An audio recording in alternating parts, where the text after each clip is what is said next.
Mabuhay! Ayan, so finally, mapapanood na natin ng bagong music video ng Mahaliwa, which is Damn. Ayan, medyo muntik na ma-spoil sa atin sa TikTok, no? Pero yung mga chorus parts lang naman. Pero syempre, enjoy pa rin natin to. Let me know in the comments kung may other suggestions kayo, mga 18, kung ano yung reactan natin. Pero for now, enjoy natin to. Panoorin ko 2 beses, no? Ayan, para mas ma-absorb natin. And let's go enjoy SB19 Damn music video. Let's go. Okay. Logo. Ka-excite. Ganda na ano eh. Ooh.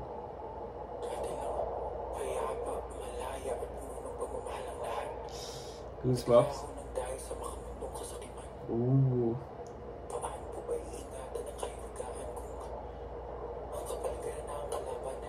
Pablo ba to?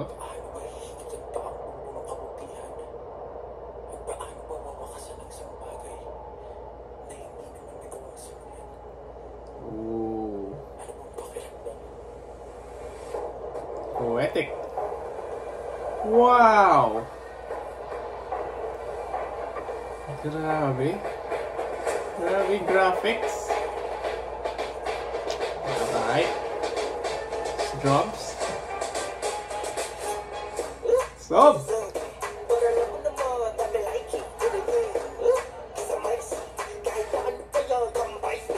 Hey.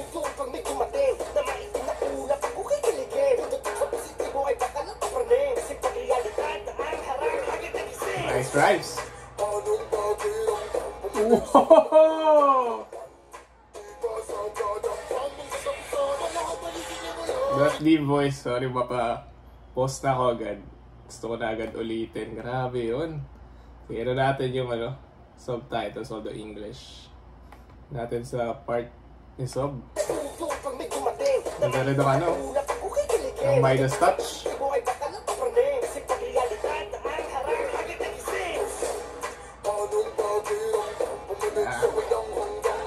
Angas! Whoa!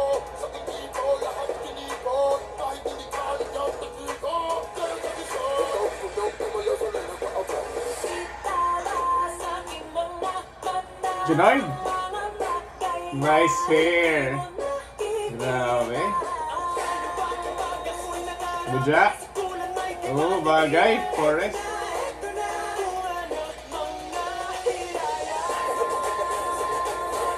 Ooh!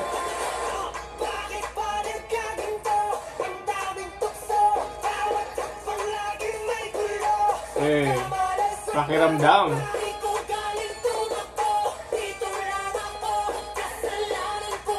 Eh, guwapo!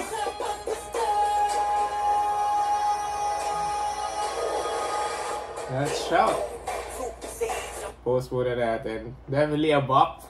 Congratulations agad sa Mahaliwa. Ayan, very tribal yung pansin natin doon sa chorus. Pero yung raps, yung progression, grabe. Yung vocals, suwabing-suwabe. So mamaya ulitin natin ulit yung buong music video. Hey! Warrior! Oh, nilaban sila?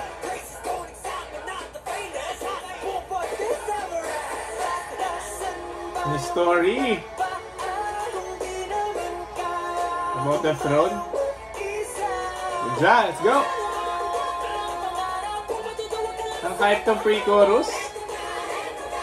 Eto na!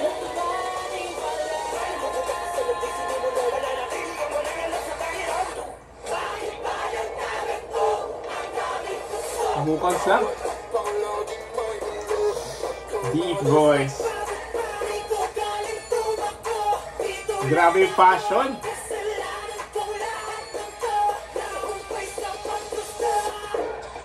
Hey. Dance break!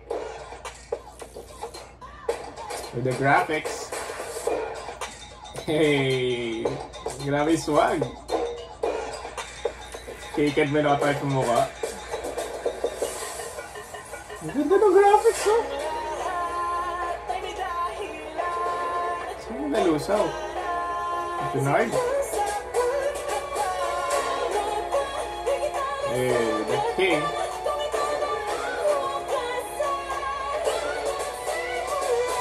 Taas!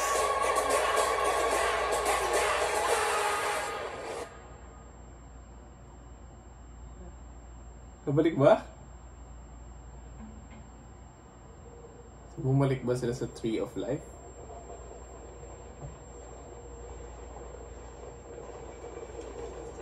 Naging bato?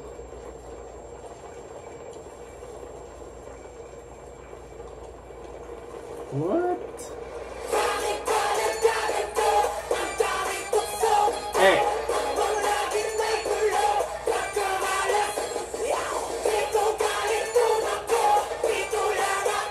Hey!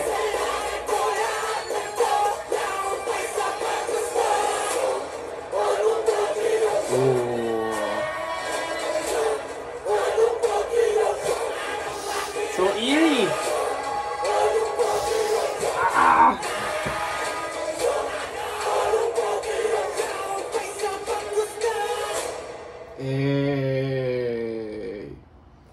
Ito yung music video na ano, mapapatalon ka. Ayan, sarap sabay sa workout, no? So, reminiscent of ano, mga naunang songs ni ano, ni Sergio Pablo Olbap like La Luna. Ayan, so grabe experience yun, no? Ayan. So, initial take natin, ano, doon sa lyrics, either parang, pwedeng double meaning din. Nag-usapan nila yung mga unending desires ng, ano, ng humans, mga tao. Ayan, and because of those unending desires, ayan, napapahamak tayo, ayan, ano nangyayari sa atin. Or pwede rin siyang, ano, pwede rin yung meaning ng kanta is, ano, paano pa ba hihigitan ng SB19 yung na-achieve na nila. Ayan, so maraming tukso, maraming nasa paligid, pero syempre ayaw nilang maging complacent. Ayan, gusto nilang higitan. And for me, nahigitan pa nila yung hype ng mga other songs nila. Ito yung ano siguro talagang song. Sa Gento mo papasayaw ka, dito naman parang ano ka parang na-hype ka talaga. Ayan, so simulan natin ulit and ano, enjoy with me itong music video ng Damn. Ayan, pakiramdam pala. Ayan. Pero pwede mo ring yung Damn, pwede mong baliktarin na parang mad, yun ba yung ano, parang mababaliw ka sa kaka-seek ng mga desires mo sa mundo. So, dahil pwedeng possible interpretation, let me know sa comments kung meron kayong interpretation din. Ayan, let's go.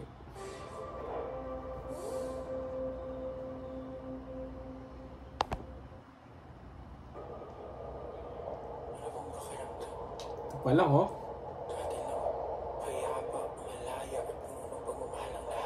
Dati, bigay, diba? Makamundo sa kamihan. The Sid.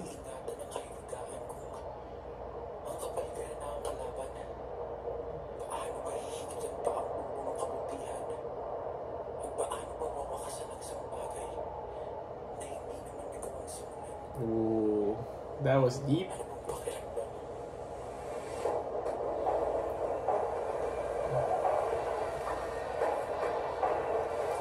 Kudos sa artists na nag-edit. Gumawa ng effects. It's definitely world class.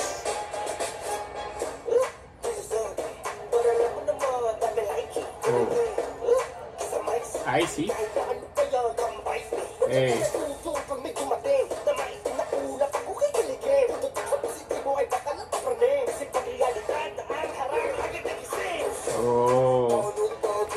Parang party, so parang ready ako for anything. And kahit anong ibato mo sa akin, kahit na hate, ayan. Ready ako. And parang na-excite pa nga siya.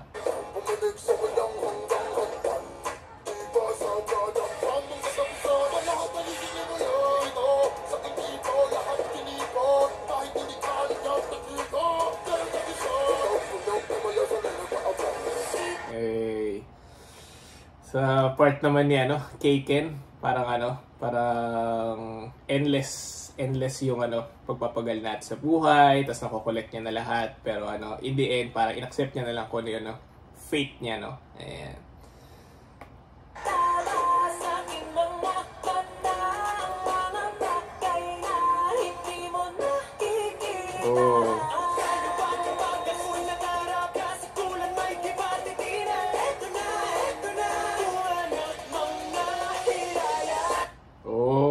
So parang may positive notes naman sa part ni ni Junard tsaka Buja. Kay Junard, parang sinasabi niya na, nakikita mo ba? Parang hindi mo naman talaga alam yung pinagdadaanan ko. Nakikita mo ba sa mga mata ko? Tapos kay Buja naman, ito na yung naging bunga ng Hiraya, imagination. Ayan, so very connected din. Parang parang connected din sa mga kanta nila. Ayan, kasi iba kanta ni Junard, yung about sa self, about sa mga inner feelings, about naman kay Buja, yung hope, tsaka imagination for the future. So, ganda. Tapos, malapit na yun, yung quick rap part bago yung chorus, no? Na-enjoy din natin yan.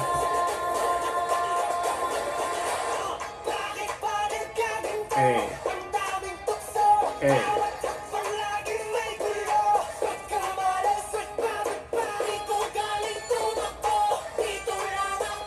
Eh. Ilang kumpay sa paggusto. Eh. Oh. Eh. Ayan. So, ayan naman si Prometheus, si Sergio Pablo Olbap. Ayan. So, sabihin niyo lang, gusto niyo sabihin. Ayan, pero huwag niyo ako hahamunin kundi masusunog kayo. Ayan, so, grabe. Pwede na itong poetic reply dun sa mga, sa mga diss track na binabato. Ayan, sakto-sakto. Oh.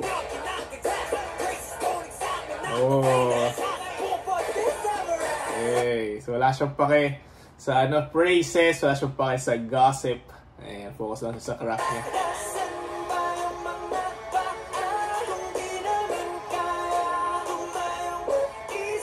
Oh.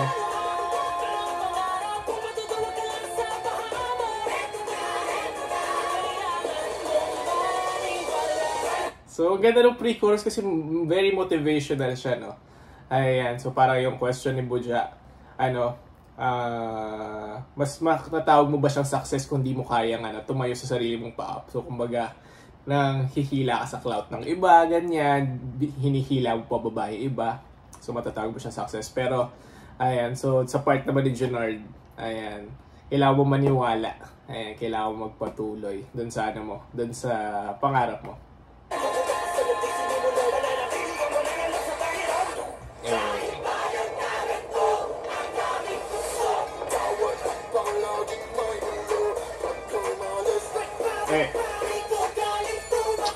So, hi!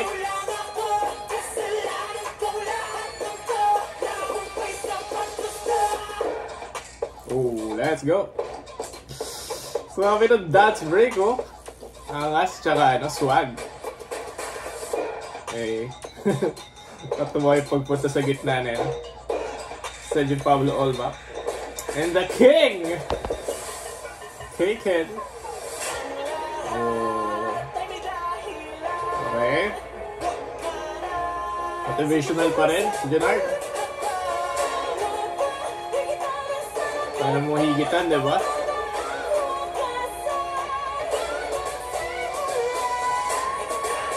Go back to the beginning.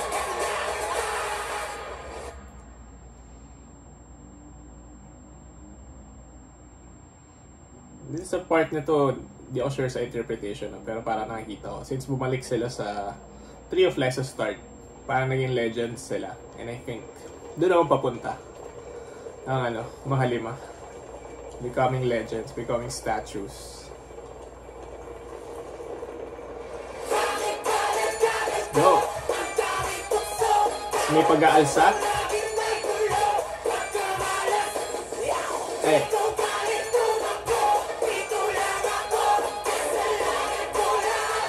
Punta sa kanila.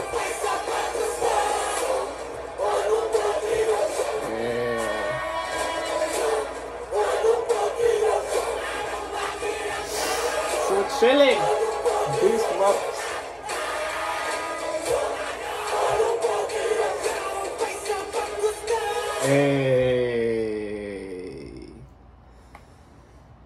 Grabe.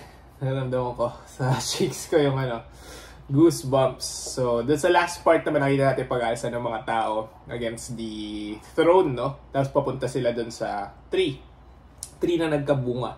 So, parang pagkaka-interpret ko sa kanya, no? Because of the works of SB19, yung kung paano nila ma-exceed, kung ano yung na-achieve nila is by inspiring others na also to overthrow kung ano man yung mga tanikala, mga bakal, mga rehas na pumipigil sa kanila. And syempre, for SB19 to bear fruit. So, kumaga, for future generations to be inspired as well. So, yun lang yung sa akin. Yun lang na capture ko. No? Syempre, baka may other interpretations pa kayo. So, let me know sa comments. Pero, yun. Grabe.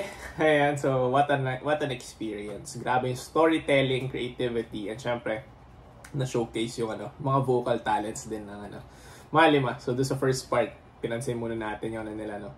Yung tawag dito, yung performance nila, tapos sa second part naman yung mga possible metaphors tsaka meanings. Ayan. So, let me know in the comments kung may other suggestions pa kayo ng content from Malima. Ayan, so to sa mga mahaba na natin o reaction video kasi tinry talaga natin intindihin.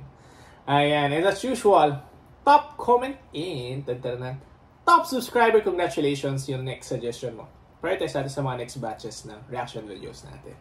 Ayan, so what a great time to be alive. Witnessing the talents of Mahalima. And kita-kits!